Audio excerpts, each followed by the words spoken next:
Salamat, JC. Sa ating balita, maulan po ngayon ang panahon dyan sa Mindanao this Monday. In fact, makakaranas po sila ng moderate to occasional heavy rains at thunderstorms na posible magdulot ng flash floods at landslides dahil po yan sa trough ng low pressure area. Ayon kay Pag-asa Weather Forecaster Alzar Aurelio, hindi naman inaasahang papasok ng Philippine Area of Responsibility ang low pressure area, and by tomorrow ay inaasahan po ang gradual improvement sa panahon dyan sa may Mindanao. Samantala, ang Bicol Region, Eastern Visayas at mga probinsya ng Aurora at Quezon ay makakaranas po tayo dyan ng medyo maulap na panahon, kaya asahan ang light to moderate rains at thunderstorms. Habang dito naman sa mga rehiyon ng Ilocos, Cordillera at Cagayan Valley ay makakaranas ng mahihinang pag-ulan. Dito naman sa Metro Manila at natitirang bahagi naman sa ay makakaranas po tayo ng partly cloudy to cloudy skies. So medyo mainit po ang panahon, pero asahan na posible makaranas tayo ng localized thunderstorms sa mga susunod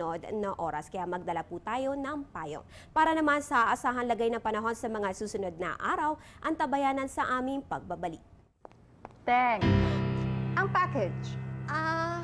Ma'am, sabi ng Air 21 on the road na.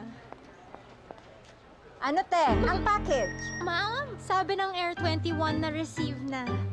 Okay, very good.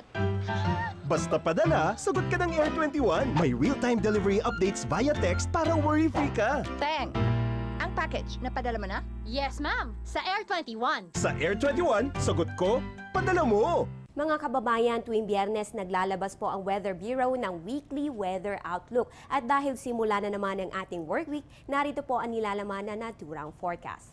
Lunes at Martes, easterlies po ang magiging dominant weather system dahil ang northeast monsoon ay nakakaapekto na lamang sa may extreme northern Luzon. So easterlies po ang umiiral ngayon sa malaking bahagi ng Pilipinas. By Wednesday to Friday, magbabalik po ang ating northeast monsoon o hanging amihan na makakaapekto sa hilagang bahagi ng Luzon, kasabay po yan ng tail end of a cold front na makakaapekto over the northern regions of the country. So far, base sa kanilang analysis, wala namang inaasahang bagyong mananalasa sa ating bansa sa susunod na 3 araw. Ganun pa man, syempre ang panahon pabago-bago. Kaya patuloy tayo mag-monitor ng weather conditions dito mismo sa Pag-asa. Para lagi kayo updated sa panahon, lalo na sa mga magsisimbang gabi, please follow us on Twitter, like us on Facebook at bisitahin ang aming website. Antabayanan rin ang aking susunod na update mamayang 3:00 ng hapon.